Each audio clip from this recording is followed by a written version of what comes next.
Hi everyone, I'm Blake Oliver with FloQast, and I'm joined today by Ryan Dillard of ARC Consulting.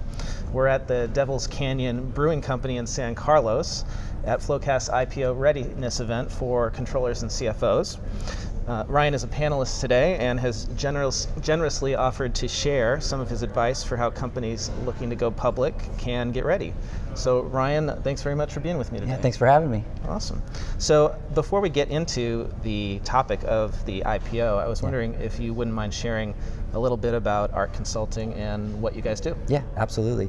So the ARC in ARC stands for Accounting, Reporting, and Compliance. So those are kind of the three major things that we do. Accounting is technical accounting. We can help with complex accounting issues, writing the white papers that the public accountants love for us to put together. Reporting, it's anything from putting together financial statements to helping with S1s or going public. And then on the compliance side, that's more like the quarterly filings or other, just helping with other, like getting through an audit.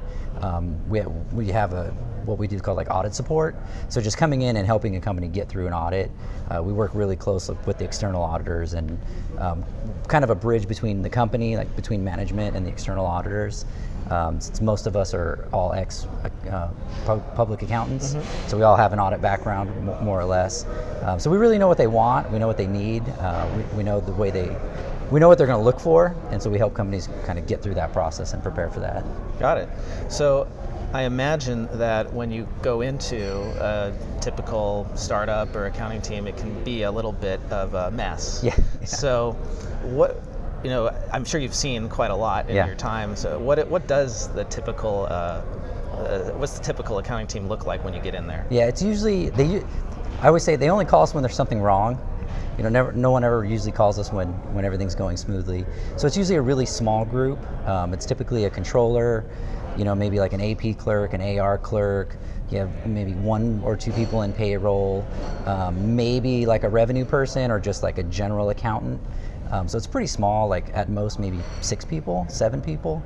And typically we're there because they don't have the depth to really handle what's going on. They don't have the bench strength, or they haven't been through the process. So it depends on what the engagement is, but it's typically, because there's a small finance group, that's why we're there to help. Got it. And so you get into that startup, or you get into that small company looking to go public, 6 people, like you said. If they want to go public in a year's time, I imagine they're going to need to hire. Yeah. So what do you then recommend? Yeah, so for the kind of the basic structure that we like to see, it starts at the top, so having a really strong CFO. Having someone that's been either through the process is the best, and someone that really understands the company, really knows what the story is, what the metrics are, the way it's going to be kind of sold going forward. Strong controller. If the company has international operations, you might also need like an international controller. In a perfect world, assistant controller. Most of the Bay Area companies that we work with are in the software world, and it's best practice to have like just a revenue guy. Just one person that just hammers revenue. Like that's their life. Like from cradle to grave. They handle revenue, and then a few other staff. So I would say, if you have 5 or 6. Now you probably need 10 to 12 maybe. And the other key role that I think a lot of people overlook, and it's a hard role to fill, is really like an SEC reporting person.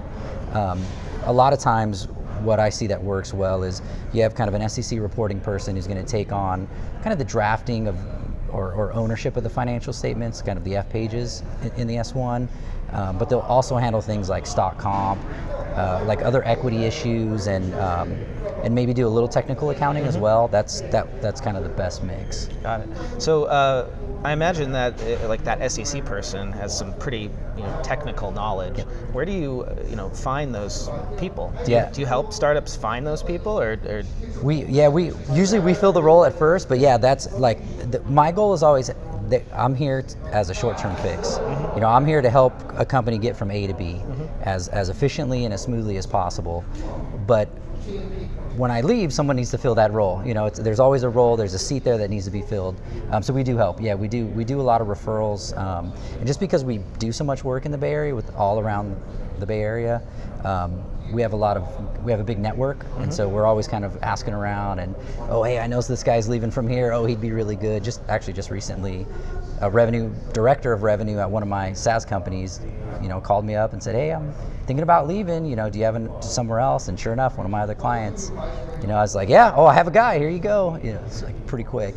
I imagine that's a pretty valuable service that you provide, given how difficult it's getting to find accounting talent. Yeah. I read recently that the unemployment rate for accountants was 1.8%. Yeah. Is that impacting you guys in any way? It is. For ARC Consulting, for us personally, it's really hard to find people to add to our bench.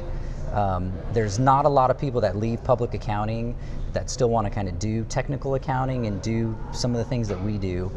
Most of the time they're either burnt out on the hours or got their CPA license and decided to go into industry. So it is hard. It's like really hard for us personally and for our clients to find good people. I mean, it's nice for us. We have tons of work right now, and we have for a while, I think partially because of how hard it is to find people.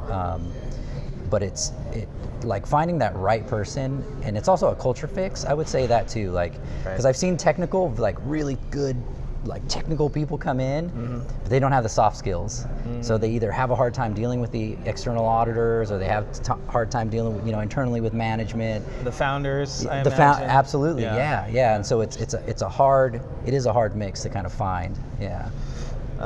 So let's talk about the nitty gritty, right? You're in a startup, you're helping them get ready to go public, you've helped them get the team. Once they've got that team assembled, what are some of the common adjustments? That we find. The first one, it's a whole area, but so most private companies or high growth startups, they've never really closed the books quarterly. They might do a soft close or they might book a few things, but for the majority of our clients, everyth's kind of booked on an annual basis. Depreciation expense, stock-based comp expense, if they're booking it at all, it's on an annual basis. So the very first thing we do is we come in and we say, okay, we need to beat up all the quarters. So there's things like accrual cutoffs. Getting all the invoices kind of in the right quarter, getting any bonus or commissions in the right quarter. Stock-based compensation is a huge one that we almost always have an adjustment for, either because it wasn't booked quarterly or they just weren't using the right fair values kind of to come up with the stock comp each quarter or each period. Let me ask you about that, because I know there's a lot of companies that sell stock comp, management software, that sort of thing. Yeah. Do you do that? Do you do Excel, or how do you like to manage it? We do whatever. It's honestly whatever the client needs at the time. My preference, or our preference, is always to have a system in place. Whether it's Equity Edge or they all have different names now, but ShareWorks or whatever the system is, to load it all in the system. For our really small private companies, we do Excel sometimes.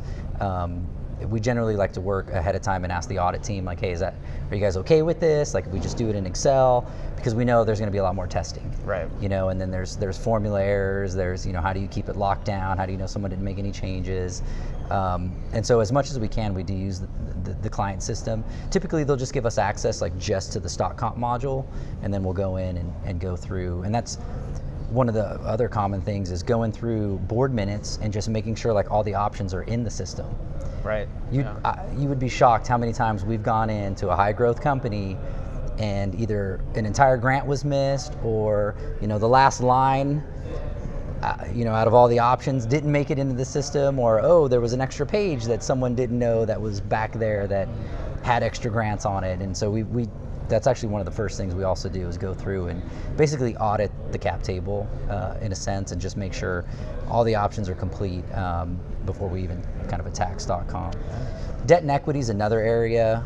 Complex debt, convertible debt, debt issued with warrants, debt modifications is almost always wrong, almost always. Well, and I'm sure you get in there and you see some just stuff done without lawyers, right? Yes. Notes on napkins. Yep. Yeah, or you find out You look at the debt agreement, or first you ask the question to someone, hey, I saw you guys had this convertible debt arrangement. Did you issue any warrants? Oh no, I don't think so. And then you go back to the board minutes, and you're like, well, okay, it says here, we approved the warrant. Oh yeah, legal didn't send the copy to finance. Okay, so it's like Gotta clean all that up. Yeah, it's just kind of like digging through all that stuff and just making sure it's all done properly. Yeah. So, if there was one thing that a controller should take away, from this event tonight, what's the number one thing they can do to get ready? I would say really to focus on your team. I know it's hard, and we see it a lot where you'll see FP&A grow, you'll see sales teams grow, you'll see even HR or other areas of the organization get the headcount increase, and here's lonely accounting still with the same 5 people that were doing it when they were 10 million, and now now they're 100 million. So I think really focusing on that finance group, getting a strong controller can make all the difference in the world. Someone that has the experience, knows how to put together kind of a strong bench under them is huge.